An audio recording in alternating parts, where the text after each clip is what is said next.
Hello guys, so this is our nursery. We started nursing these pepper seeds about 6 days ago, and I know I made a video when we started nursing this pepper, and after 6 days we started seeing some signs of germination. As you can see, they are coming out gradually after 6 days. And the good thing is, in this particular nursery, we did not soak before putting in the seed tray.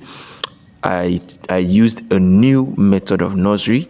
Initially, I always soak my seeds before I put in the seed tray, but this time around, I planted, or I put them in the seed tray directly without soaking, and they are doing so well. After 6 days, they have started germinating. So stay tuned, and I will keep you updated with progress in this particular nursery.